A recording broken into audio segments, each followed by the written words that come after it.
Hi, I'm Jennifer Potter, Executive Director of Be Well, Texas. Too many people are struggling alone these days, and alcohol and drug deaths are increasing. We started Be Well, Texas to offer high-quality, science-based addiction treatment and recovery services anywhere, even at home. We provide compassionate, caring support virtually or in person. In many cases, there is no cost for treatment if you don't have insurance. Really. Welcome to Be Well, Texas. We're glad you're here. I want to talk about something that's been really exciting around here, and that is our partnership with our friends at Ford. Ford Motor Company and your North Texas Ford, or your Texas Ford dealers have announced an expanded sponsorship of the UIL State Championships, solidifying Ford as the official automotive sponsor of the UIL. As part of the new commitment, Ford will now support all UIL extracurricular activities, including athletic, academic, and music state championship competitions. In addition to the sponsorship, Ford is celebrating the 20th anniversary of the prestigious Built Ford Tough Player of the Week Award and Player of the Year Award. This campaign has become one of the most celebrated in Texas high school sports, recognizing standout athletes, student athletes, for their on-field performance, leadership, and commitment to excellence. Ford will honor some of the most decorated players who have received the award over the years, with a special focus being on their achievements both in high school and beyond. Guys like Jalen Hurts, Patrick Mahomes, Kyler Murray, all former Built Ford Tough Players of the Year, and we're partnering with them to amplify that. Dave Campbell's Texas Football, we're going to be amplifying the celebration through our partnership through all of our different platforms, so Texan Live, as well as here on this program and over the course of our social media as well, and TexasFootball.com. We're really, really excited to be partnering with Ford to help celebrate all of the things in Texas high school sports across the landscape. So more to come on that. There's more information on TexasFootball.com, but we're so thrilled to announce that partnership in Texas and the Texas Ford Dealers' expanded partnership as the official automotive sponsor of or partner of the UIL State Championships. We certainly are very, very excited about the future there.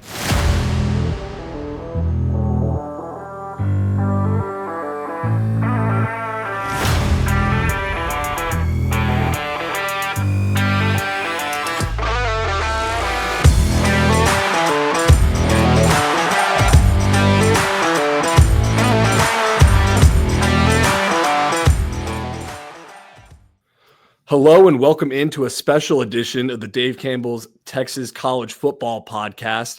Of course, we got the regulars here. I'm your host, Carter Yates. That is senior college writer Mike Craven. But we're joined by a guest today. It is Billy Liucci, the executive editor and co-owner of TexAgs. And Billy, before we started recording, we told you Craven and I are media dorks. We study the business. And TexAgs is one of the most fascinating media companies, I think, in the college sports industry. I know you got your start with the Maroon and White report, and then that merged with TexAgs in about the mid-2000s. Can you describe that merger and what your vision was for TexAgs when you first got on? Well, it's funny, that publication, the Maroon and White report, you guys in media, along with myself, you might be familiar with Doug Walker, who went on to be he left here. He was doing the Maroon and White report. He left to be a SID at TCU, then ended up working at Miami, Notre Dame. He was kind of Nick Saban's first, I don't know, for lack of a better word, was handling his publicity or almost his SID at Bama. So it was Doug Walker that was doing it, and I took over, and I'm living in an apartment, a 2-bedroom, and it's Seth McKinney, who's I think probably a Texas football first team pick at Westlake back with Drew Brees. But it was Seth McKinney, Shane Leckler, and Dan Campbell and I. Those are the 4 people living in the house. And they dropped a computer off on my desk and said, basically, have at it. So I previewed A&M Florida State in the 98 kickoff or Pigskin Classic, whatever it was. Ended up covering the guy who owned it at the time was envisioning this publication. So we did this little magazine, just kind of a recruiting mag. And the guy comes in one day to me with a Texas football magazine. And they weren't Texans. They were Notre Dame fans. And comes in with the Texas football magazine and goes, "What's this?" And I go, "That's Texas football, Bible, like." And he's like, "Well, this is a problem for us." I go, "Why?" I go, "Did you think that's what we were doing?" and as we started talking, I realized his vision really was for TexAgs, or the Maroon and White Report, to kind of become like what Blue and Gold was to Notre Dame. And in a bit of irony, while we were never going to be Texas football, or I don't even know where that anecdote came from, we did end up kind of becoming exactly what Blue and Gold Illustrated was to Notre Dame, and in my humble opinion, then some, right? But TexAgs, that merger was, I had content and a bit of a revenue stream at that time with the TexAgs or the Maroon and White Report subscriptions growing. They had a website that was gaining popularity in the forums, nothing like it is today, but it was like they were trying to sell it, Brandon and Josh. So I went to them and said, "We're interested in buying." And I joke with them all the time, and I say their number. They were like Dr. Evil. They were like $1 million. And we looked at it and said, "Okay, we're not going to buy it because I don't have $1 million at that time, not at any time." And I was like, "Okay, we're going to I got an idea. Y'all sell my subscriptions on your site. Give me a place to house the content so I don't have to do faxes and emails anymore." So that was where that partnership was born. And then there was a split there in that money. And then after another year and a half, I said, "Hey, with that money we've been making off of this, let me," it was Hunter Goodwin and I, my old college roommate, only guy I knew with any money at the time. So we went in and we bought it from the Maroon and White Report for like 10 grand a piece. And then we went to them and said, "Hey, with the money that we have made from this partnership, let us buy out the rest of your investors." And that's what we did. So then now we got, 4 equal partners, and that's been that way since, like you said, like, I don't know the exact year, maybe 03, somewhere like that. I was in college kind of as that was happening, and you just kind of watched it, and it was growing and it was growing. Was there a story or a post or a moment where it really caught fire and you're like, "Oh, this thing's going to be legit"? It's a good question. There's been a couple of moments along the way, but the first one I really, there was early on when I started realizing just kind of, I was speaking at Aggie clubs and the crowds were getting bigger. And I was like, okay, we have some real reach here. That was one of the first moments. But the biggest one to me was in 2010. I guess it was the fall of 2011. So yeah, 2010, the first round of realignment. When I started covering and we were talking about that was when I went, wow, this thing is getting bigger than just the eyes of Aggies, Longhorns, Baylor fans. We kind of had the state eyes kind of on the site and people from all those fan bases active on there. But once that happened, I started getting phone calls about what I'm writing or what's being talked about on our site from around the country. So I would say that first round of realignment, but then especially the second. And then from there, it was the Johnny Mania, just took it to a whole new level. And then along the way, there's just little check marks along the way that, jump out and go, wow, it was like the Jimbo hiring, the Jimbo firing, the, hirings and firings spike it. But Jimbo Fisher on both ends of that spectrum was massive in terms of the activity and attention on the site. And then obviously more recently, the Slosh leaving A&M for Texas set the place ablaze. But probably the biggest spike to me where I felt like it was going on a different trajectory would have absolutely been, let's just say, A&M moving to the SEC, for lack of a better word. Is there a craziest day in TexAgs history? Yeah, there's like 100 of them, but I'd say the short list would be probably, the Manziel's first win over Bama, like that day. Without question, the Jimbo firing, that was wild. I would say it was a crazy day was the Jimbo Nick Saban feud. Yeah. That was Yeah, that was insane crazy. on there. And then I still think the craziest was probably within 24 to 36 hours, let's say a 48-hour span of A&M playing to within a run of a national title in baseball and the head coach leaving for Texas. I mean, that would probably have to qualify at number one. A low-key, traffic-wise, and I wish I had it right in front of me, because the numbers that were done on the site in terms of, like, I don't know which one it was, if it was, I'm oversimplifying, but clicks or few, minutes spent on site or whatever it was. But the amount of activity last fall when A&M lost to Auburn in 4 overtimes, that was absolutely wheels off insane, and probably a close second in terms of, or probably top 3 in terms of games, where the Bama win in 2022, was it, or 2021? The Seth Small walk-off. Mm-hmm. That one, the Auburn loss last year, and the UCLA loss, Sumlin's last season, 45 to 17 or 44 to 17. They were up that one. Throughout your career, Billy, you've built your reputation as like one of the most connected guys in Texas A&M athletics. I mean, you broke the Jimbo Fisher firing story, but I'm listening to an interview you gave where you talked about how when you guys first started at TexAgs, Big J journalism kind of like looked down their nose at fan sites. Yeah. But now we fast forward to current day, fan sites, I feel like, are dominating a lot of the conversation in college athletics. How have you seen the rise of fan sites, and how is that a good thing, you think, for college athletics?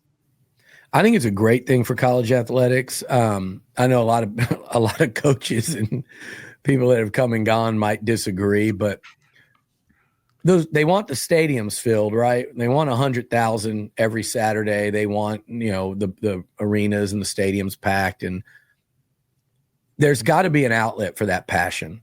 And sometimes I cringe, and sometimes I go in there and battle our own people on there. I feel like, lines are always crossed, but that same thing happens on Facebook. It happens on Twitter, Instagram. It is what it is in 2025 with not just fans. I just think a population, when it's become more like social media, and that part I kind of, wish wouldn't have happened, but it was inevitable.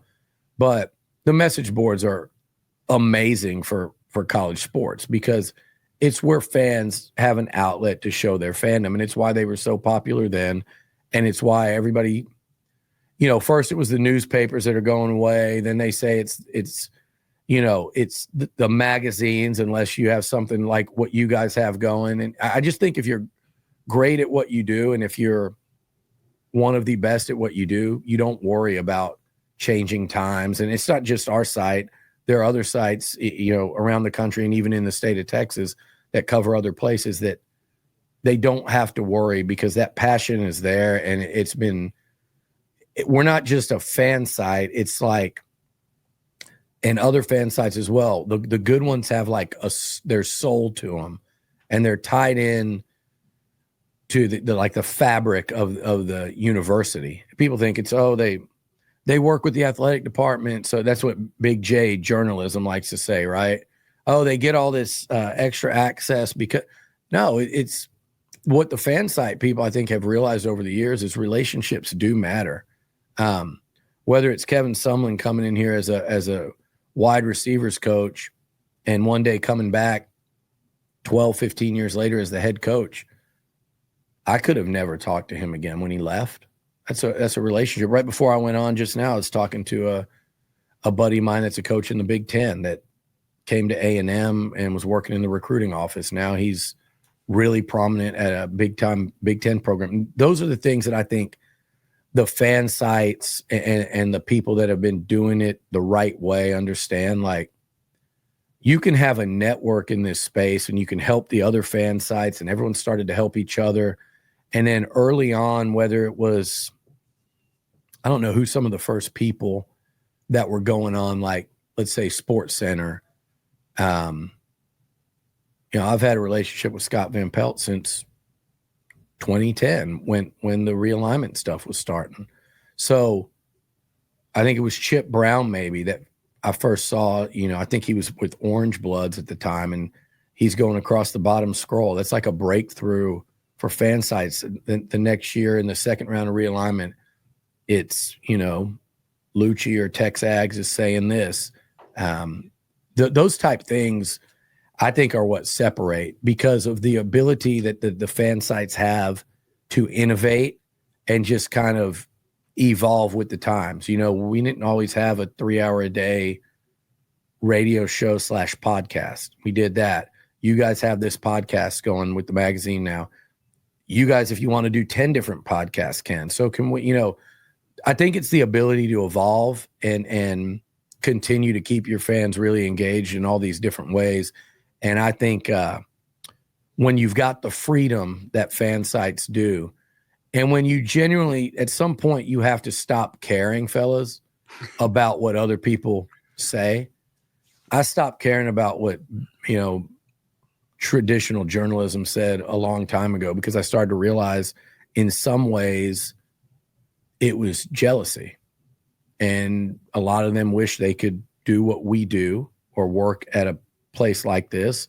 That was it's you started to realize that's what it was. And then there's the people in traditional journalism that I respect the hell out of that do evolve and adapt, and they push their bosses, who are way more traditional, right, to evolve and adapt. And I follow you guys really closely. So what y'all have done over the last, I don't know, you could tell me how many years where I've watched it go from so much more than just the magazine that we wait for in the summer every year, growing up.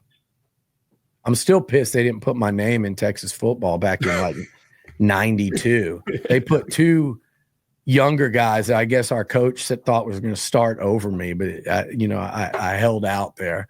But I'm still, like, my 2 best friends' names were in there, and I'm reading. I'm like, damn, Texas football left me out.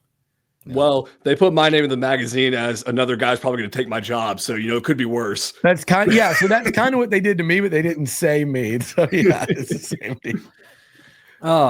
We have to, we obviously, I think you probably get the Johnny football questions all the time. What don't people know about that time and just what it was like covering just the hoopla that kind of came with that? Oh, well, I will say whatever you think it was crazier. But the other side of it, I think people don't know, is how much Johnny cared, but he just had a different way of showing it. Like, you wouldn't think the guy cares about football or his teammates or anything. That the whole summer, I think before his Heisman or after he might have worked out twice with the team in College Station, which is unheard of, in this day and age. But he was in Toronto with Drake, or he was doing, God knows what. But I remember one day he came over here on his way in a limo or whatever it was, stopped off here because we're right across the street from the stadium, said hi, what's up, told me where he'd been. And he said, you want to walk over to go to the weight room? I said, sure. So I went over there with him, go say hi to some people.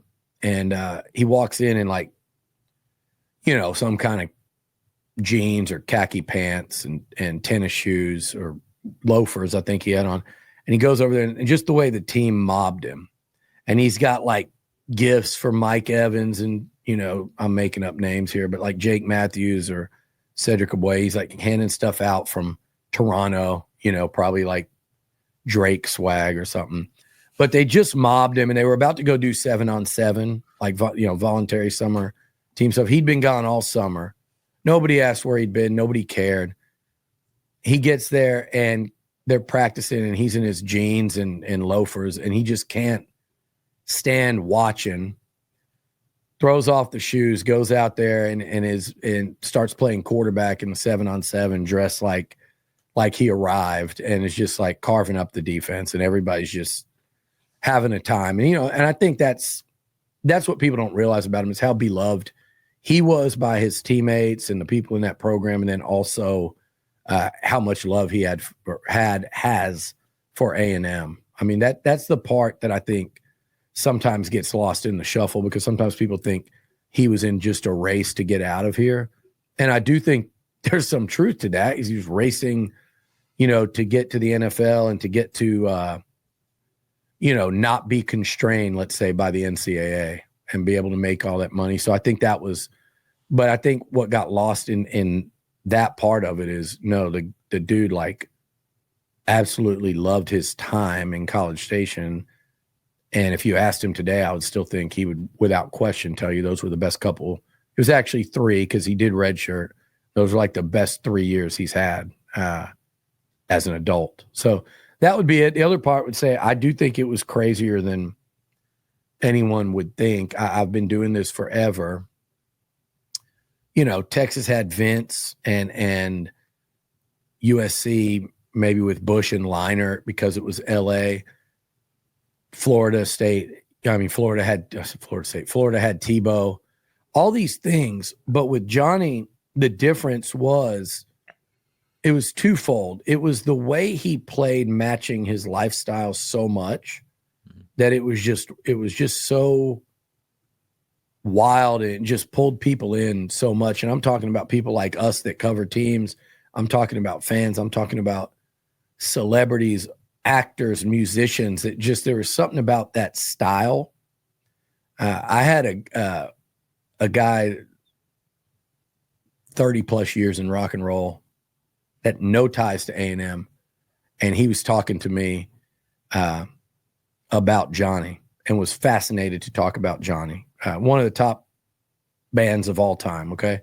And he says, he just reminds me of an artist, and I've worked with so many artists that usually the ones that are so much more, it comes so much easier for them. It's such a gift. Those are the ones that also tend to be the most high risk to self-destruct. And he's like, I've seen it in music 100 times. And he's like, that's what I always kind of pictured with him. So it was just I think people recognized that when he was playing, that it was just literally like a comet coming through, and people were drawn to that and the timing of it, right? Social media, and it was right at the explosion of Twitter and social media and stuff. So we were all able to kind of watch it unfold, come unwound, and kind of come back together here in the last few years, all right there. It's almost like these reality stars from when we were kids. He is magnetic in that way. My wife's from Kerrville. She went to Kerrville to Ivy, and on our first date, one of the first questions I asked her was do you have any Johnny Manziel stories? Do you know Johnny Manziel? He's just interesting in a way that's hard to describe. Did she have any? No, not really. She's not into sports at all. Okay. But it is eye-opening for me when I watch that Untold Netflix show about Johnny football, and it starts off with him in the athletic facilities and outside Kyle Field, and you realize it's almost a play. Of course, A&M football is bigger than one person ever was, but Johnny Manziel, you can't tell the story of A&M and the new stadium and the new features and facilities they have. It all came kind of after Johnny football and that run to the SEC. He's one of the most important single players to ever come through Texas A&M, I'd argue. Without I think question. everyone would argue. And I think to come out of Texas high school football, and that's saying something crazy, because you guys know this as well as anybody. We go down the list, and we can start with Super Bowl winning quarterbacks, and we can go down to Hall of Famers and Heisman Trophy winners. And it is a long, long list. And I would say he's up there on that list and most impactful. You look around the NFL today and you see guys like Patrick Mahomes and Kyler Murray and Baker, and you don't think, and Kyler especially, but even Mahomes, being an East Texas guy, they were in high school when Johnny was doing all that. I remember Shea Patterson came in here for Ole Miss as a starting quarterback, and he's wearing number 2, and it was because of Johnny. I'm not sure, but I think maybe even Zach Wilson when he was at BYU. There's another one of those type QBs.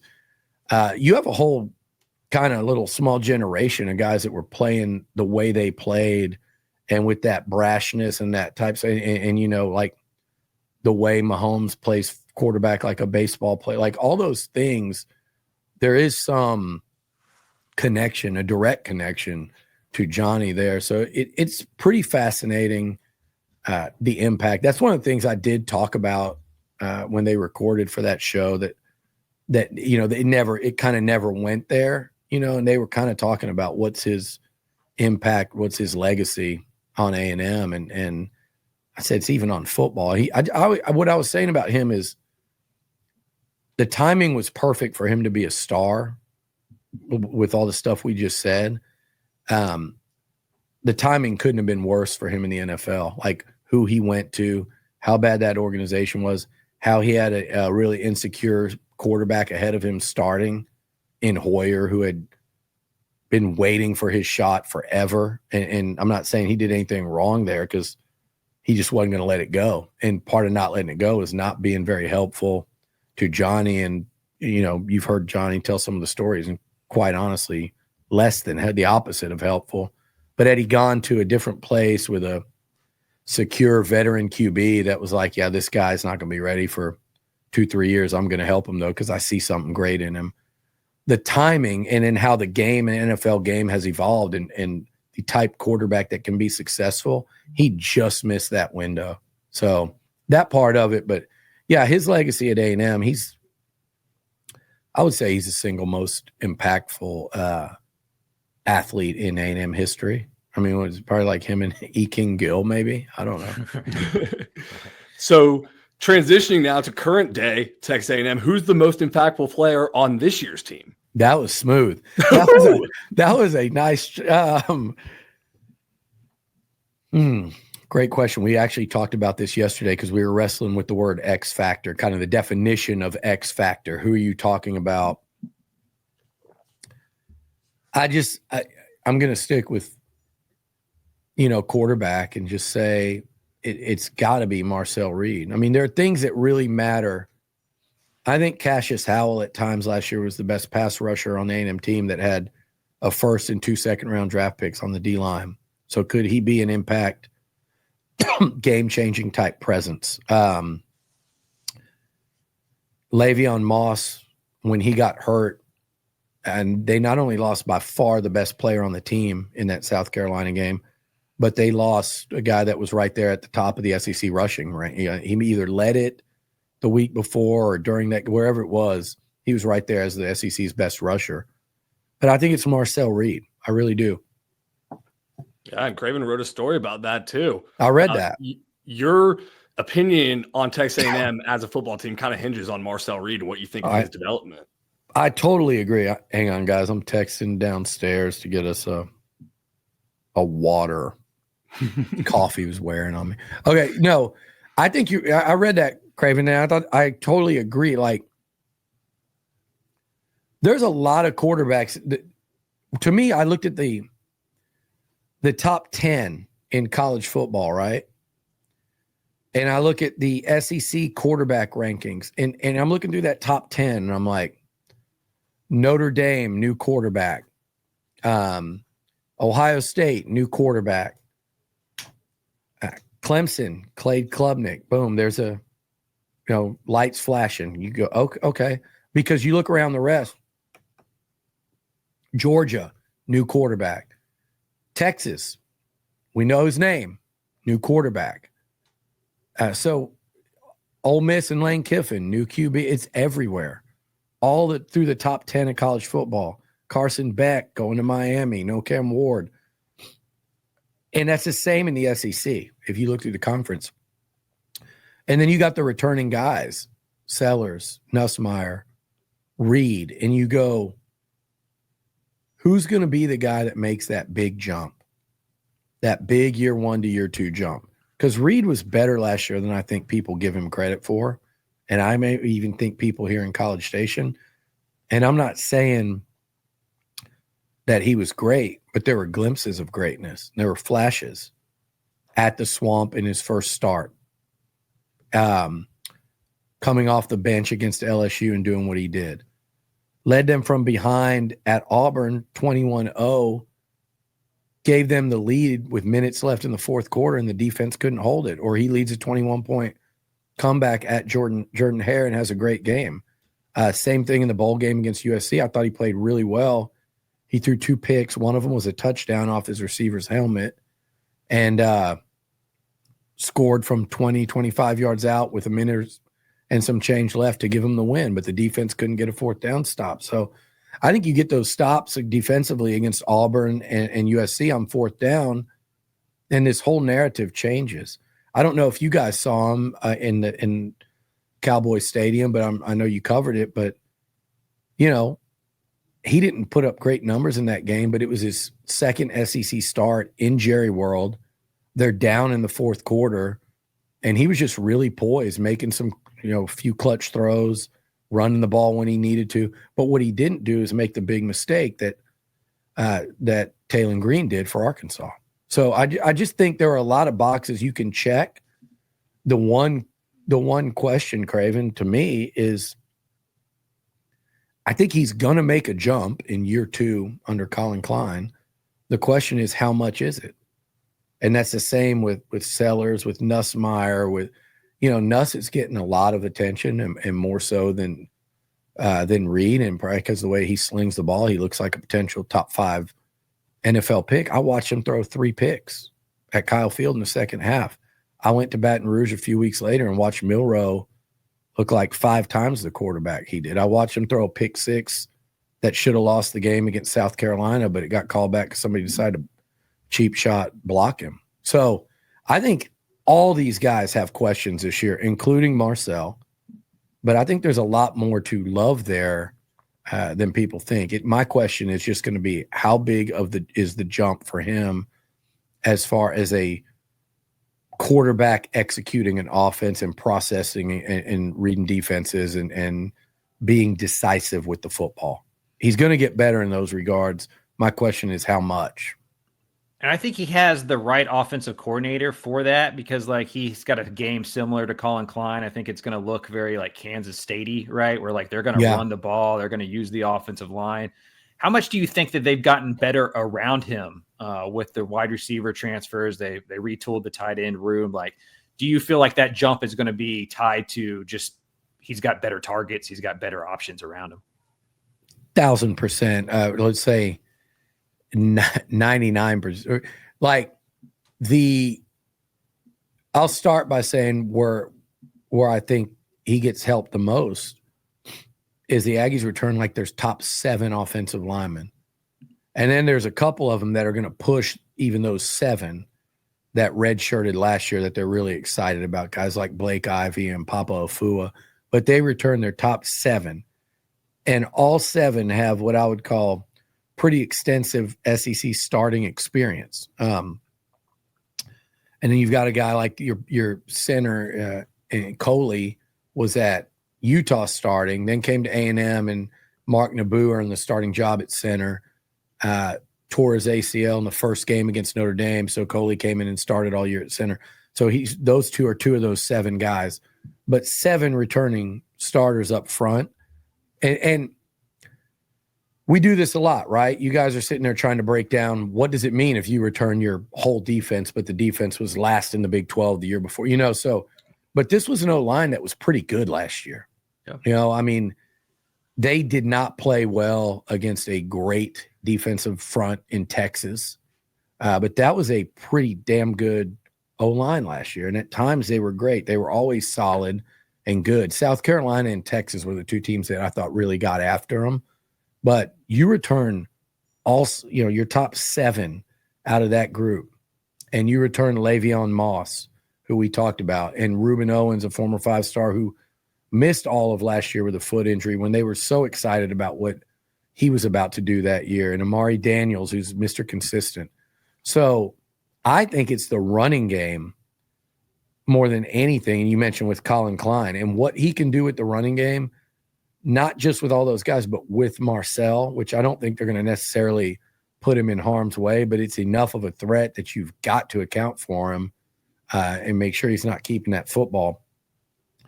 I think that will take so much pressure off of Marcel that it will allow him to thrive as a quarterback and a passer. And you mentioned the weapons. Losing Noah Thomas hurts. There's no two ways about it. He went to Georgia. It's still a real head scratcher to me, other than the fact that James Coley, his position coach here, is there. It's not to say that A&M's like been an air raid that, in his time here, but he did put up progressively bigger numbers each year, and he was going into his senior year. They don't have that big outside threat that they had in Noah, unless Jerome Miles, the 5-star freshman, comes in and just, hits the ground running this summer. And I think that's a big ask for a guy coming off an ACL. But that was the only loss, in my opinion, the only significant loss in the portal was Noah. And when I say I don't understand Georgia, I just mean that pick. I mean, if you're going to transfer, there's teams that are slinging it around a lot better than what they've been doing in Athens. But yeah, don't go play for Bobo. Bobo, exactly. That's you're exactly right. Bobo and Gunnar Stockton, who I think, couldn't. I mean, he showed a lot of toughness against Texas in that SEC title game, but he also threw what should have been a game-losing pick six. I forget who picked it off, but if he reads the block right, it's a 70-something yard touchdown pick six, and got eaten alive by Notre Dame there. So with all that said, I think they're better at receiver this year. I think there's a big hole for a big physical receiver on the outside. And I know everyone in the program wishes that they'd have Noah Thomas there, but Terry Bussey going into year 2. And then they went in the portal and they got 2 really exciting guys in Casey Concepcion, he's an NFL receiver that's probably going to spend a year in College Station, and Mario Craver, who did some nice things as a true freshman at Mississippi State, including against A&M, including against Texas and Georgia. So those guys have been exciting in the spring. And then a name that y'all probably covered in high school down there at Ridge Point that turned heads last fall, but he really took it up a level this spring and even in this summer offseason is Ashton Bethel Roman. So I would say for Aggie fans and people watching A&M, remember that name, because I think he'll crack into that rotation and make some plays for A&M as well, particularly deep down the field. My favorite part of the job is in April, I go around and I sit down with every single head coach across the state as we're doing the magazine stuff. I can't think of a bigger 180 between Jimbo Fisher and Mike Elko, and just my enjoyment of those conversations, or the ability to have those conversations at times. From your seat, what has been the biggest change between like the Fisher era and the Mike Elko era? Yeah. Like you said, completely different personalities. I would say the attention to every single detail. And I had a really good relationship with Jimbo Fisher. I liked talking to him. It was just, and I don't know that he was like that with everyone else, to your point, like particularly when it came to giving up time to do things like what you're talking about. Sit down with Texas football, sit down with, Josh Pate coming in from, nationally or, whatever. But Elko does for multiple reasons. Number one, he's just he's just a regular guy. And I mean that in the nicest way. If he hears this, he's going to be like, oh, so I'm just a regular guy. Like, yeah, that's what I want. Complimentary. A head coach. It's what I want in a friend. It's what regular guy. It's what I hope that I am when people meet me, just regular guy. And part of it's that, but part of it is he also understands the importance of things like that, of those type of relationships and those type of opportunities to talk about the program to a magazine that everyone's going to read, to have a relationship there, to, like all of those things he gets, but it's also more indicative of the bigger picture. And the biggest difference to me is he kind of understands and is paying attention to everything without micromanaging and feeling like he has to control everything. Does that make sense? Like, he lets his staff And you guys know how college football staffs are. They're giant now. So if you do this, I'm going to trust and allow you to do it. If you do this, that's what I hired you to do. But at the same time, he understands every single thing that's going on, whether it's recruiting, visit weekends, offensive scheme with Colin Klein, defensively, obviously, where he's going to take on a whole new role this year. And I'm sure that's a topic. NIL and the importance of that, navigating let's just call it the politics of A&M, because he'd been here before and was sitting there kind of watching and observing and learning and thinking, man, if I'm ever the head coach here. And that's another thing. Don't think, and this is not like him undermining Jimbo. I don't think he ever was pushing for that job. By the time he left, Jimbo was in great standing, and it looked like might be here for a long time. But sitting there in that chair, a young coordinator on either side, Colin Klein's probably the same way right now. You're sitting there in that chair and you're observing everything at A&M. You're kind of going, man, if I was the coach here, this or that or that. And then he leaves for Duke, and bam, all of a sudden he gets the shot here. I saw the same thing happen with Kevin Sumlin, only with a much longer duration in between. But you come in with an understanding of the place, and like, okay, you kind of know how to navigate what. And I think Elko's done a tremendous job of that in just, the dance that comes along with being at a major college football program, places like A&M, Texas, places like TCU and Tech. I think you're seeing Joey McGuire go through that at Tech. I mean, he kind of got an understanding, a feel for it at Baylor. Then he goes to Tech. There's an adjustment period. There's just something bigger, obviously, about being a head coach. And then when you come to somewhere like A&M or even in any Power 5 conference, there's some hurdles and things that you weren't expecting. I don't think Elko's been hit with much of that, because I think he's a guy that so much has his finger on the pulse of everything going on. And I've been particularly impressed with how he's handled NIL, both with the outside, but more particularly with his players. I mean, if you look at how they've handled the portal, they really didn't lose anyone of note. I think maybe one guy total, or like in the spring portal season after spring ball, and you're managing reps and feelings and things like that, right?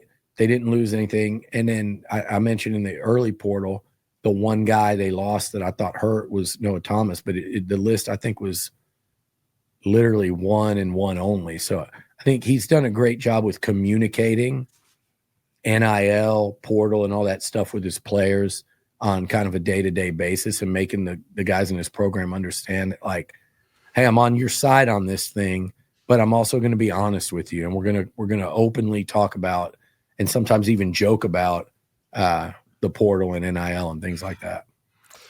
Those are a lot of concrete examples, how Jimbo and Mike are different. This question is admittedly a bit abstract, but like, as a guy covering Texas A&M, what do you think is the narrative going into this season? Like, what is at stake here for Mike Elko in year two? That's a great question. I thought you meant the outside narrative, and I was going to go, well, I know it is. It's 8-4, and I have to deal with the Longhorns and one of y'all's old employees, Atwell, and deal with Amanda every day. It's on Twitter, and and we're friends. It's like 8-4. So that's the narrative, and that the over under, I think, is, you depending on where you look, it's 7.5 or 8.5. So people are feeling the same way, and I think that's part of the storyline. Like, I think it's important to get out of that if you're Mike Elko and A&M in year two, and I think he has I don't think it's the toughest schedule I've seen A&M play, but it's pretty tough. And I was really loud banging the drum about how easy Texas's path was last year, right up until they got to that A&M game, which they handled. But then down the stretch, when you play A&M, Clemson, or A&M, Georgia, Clemson, Arizona State, Ohio State, obviously that's no longer a narrative. But throughout the season, I thought they got a really cake draw. And I think Brent Venables and OU fans had a real complaint there to get that for 2 years, that difference in schedule. But I also was quick to say that last year's A&M schedule was very manageable, and they did not get a tough draw from the league at all. And they got Notre Dame at home. But now you look at this year, and I think both those teams, with the flip and Texas going from a Michigan team that we all knew was going to be down without Harbaugh and the quarterback and everything they lost, now it's Ohio State, a different looking defending national champ, right? A&M goes from Notre Dame at home to Notre Dame in South Bend. They go and now all of a sudden they've got to play at Texas. They've got to go to Death Valley. Arkansas is no longer in Jerry World. You got to go to Fayetteville, where I think Arkansas is twice the team that they are away from home traditionally. And then you look at Texas, it's the same deal. They got to go to the Swamp against a really improved Florida team, to Athens, to Columbus. But for the Aggies, when your home games that you need to win are against Lenore Sellers in South Carolina, they're against an Auburn team that a lot of people are picking as a sleeper in the league. And that a lot of that's going to depend, obviously, on Jackson Arnold. And then it's Florida and DJ Lagway coming home. I mean, you just look at that. That's your home slate that you really kind of need to go undefeated in to have that kind of season, right? So it's a tough road for the Aggies, but I think they return enough that I think it's fair to expect Elko. I know what the goal is to get to 10 wins, get in the playoff, and that would obviously change the trajectory completely. But I think just getting past that 8-4 bump and taking a noticeable step, because to me, 9-3 on this schedule is a pretty damn noticeable step up from 8-4 on last year's schedule. So on the one hand, they were a fourth down tackle away of gosh, I always forget his name, the Auburn quarterback last year, Peyton Thorne. 4th and 3, tackle him. You're 9-3. You're playing Texas in Georgia a week after you play them at Kyle Field for the SEC title. How much has that narrative changed? Well, it didn't, and you lost 4 of your last 5. So I think it's important moving forward, because Elko's recruiting at a lights out level right now. And I don't know when you guys air this, but they're in a battle for one of the top corners in the country in Arrington, who's going to go to A&M or Oregon. Like A&M's chances. If they get him, I think that pushes them to the number 2 class. I learned in 2022 not to worry too much about a number by a class ranking, but I also know, you talk about differences, guys. Elko and his staff are being a lot more deliberate about the type guys they're taking, and not taking guys with red flags attached, which made up a lot of that class. So they're being a lot more deliberate with that. But whether it's 2, 1, 5, 6, 7, he's recruiting at a lights out level right now. And if they can sustain that, I think getting a 9, and you go through that schedule, and I'll say pick any 9, right? There's no way that's not an impressive looking 9 where people that have nothing to do with A&M would look and go, okay, that was a noticeable step forward for these guys. So that to me would be the move, is to get out of that rut. And he hasn't been in a rut. Like, that's the thing that I think I go back and forth with my subscribers and people and the listeners. Losing 4 out of your last 5 is brutal. The only one I think you have to kind of go, yeah, we screwed that up, that's on us, is losing to a bad Auburn team. And it's not even losing, but you spotted them 21 on 3 drives. And had you just not done that, you win that game. So even if you said that's a great team, you would go, well, if you played well enough to beat them, if you didn't spot them 21. So that one stands out as kind of a change the whole look and feel of that season. But I think A&M's been 5-3 in the SEC like 4 times in 13 years, and that was one of those 4. And the way they played against Notre Dame, tied with 2 minutes left in that game to a team that played for the Natty, beating LSU and Missouri, who were top 10 teams, beating the brakes off of them. They had a good year. And if you look at first-year coaches in the SEC, every coach, all 16, their first year at their current school, I think Elko's season at 8-4 was the 3rd best. DeBoer 9-3, Brian Kelly went 10-3, or 9-3 9-3, played for the SEC title. That's it. That's the list. It's those two. Then it's Elko at 8-4. He had a good first year. So, but A&M has not had much outside of that 8-4 narrative. So I think, long story short, to your abstract question, see, you made the mistake of giving me a chance for an abstract answer, and I'll tell you that in one sentence, I could have said, get to 9-3.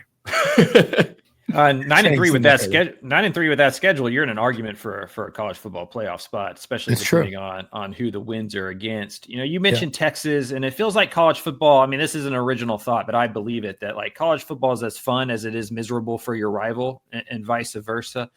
What were your initial thoughts when you heard Texas was coming to the SEC, and do you think it's good for A&M to be in the same conference as Texas? To answer your second question, yes, I do. And the reason why is A&M didn't have a rival. Aggies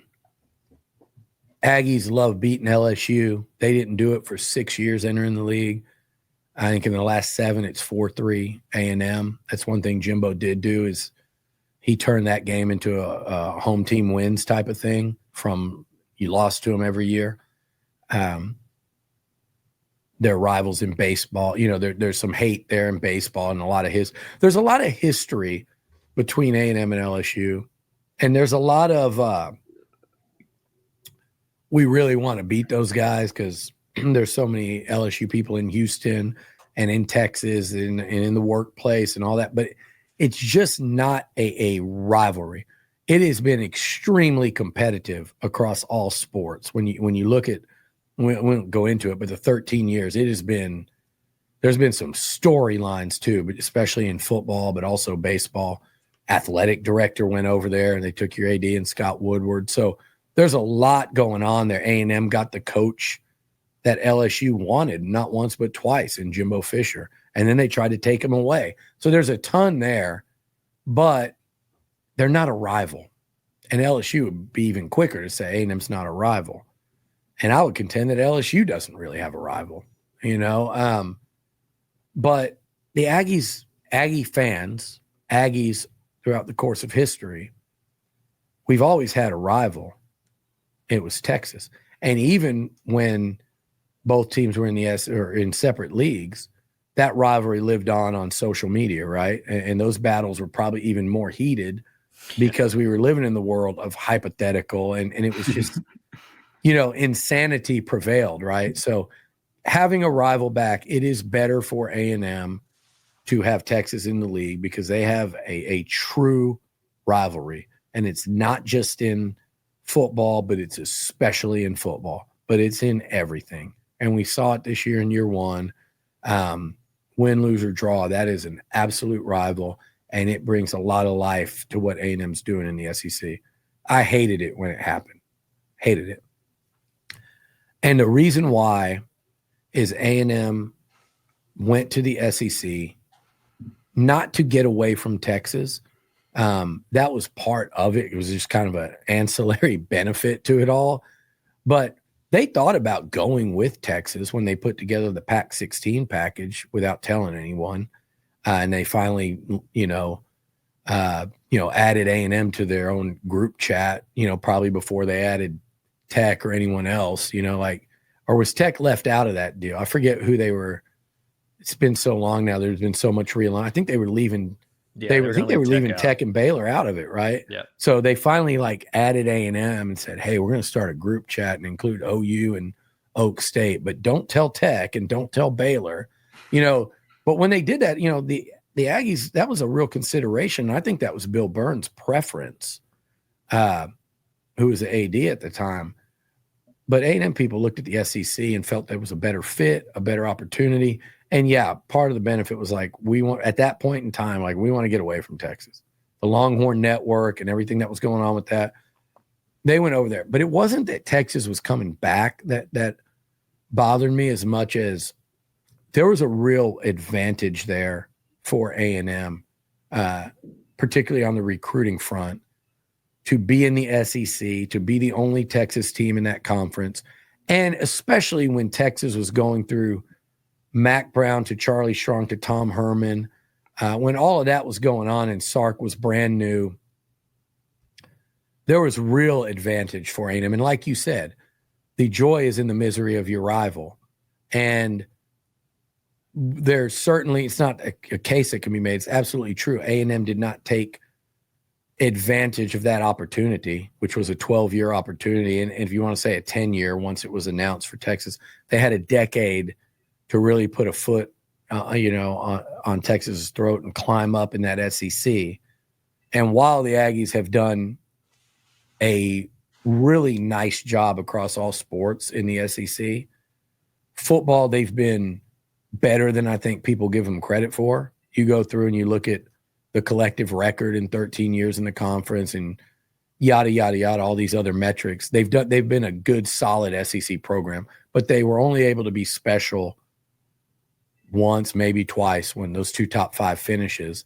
They didn't capitalize. But at the time it was announced, I'm going, man, you just lost a massive advantage over your rival, because they were in a league, and I'll give Brett Yormark a lot of credit.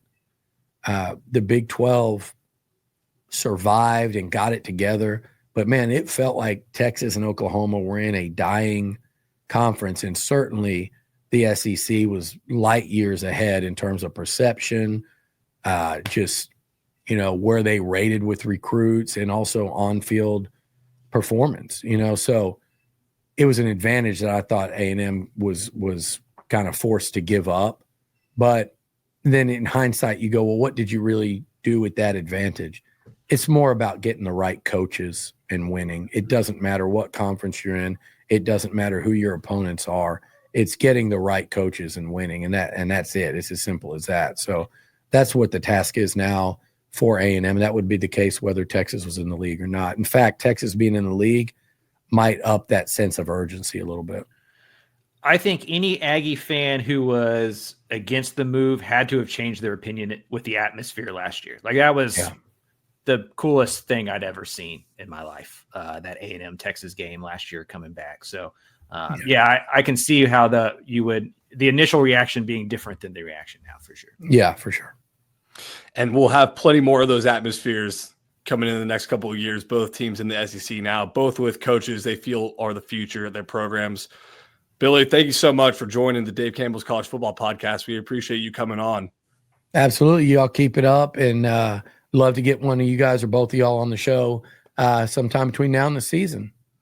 Anytime. Looking forward to that season upcoming here. 2025 is just around the corner. For senior writer Mike Craven, I am Carter Yates. So long for now, and podcast over.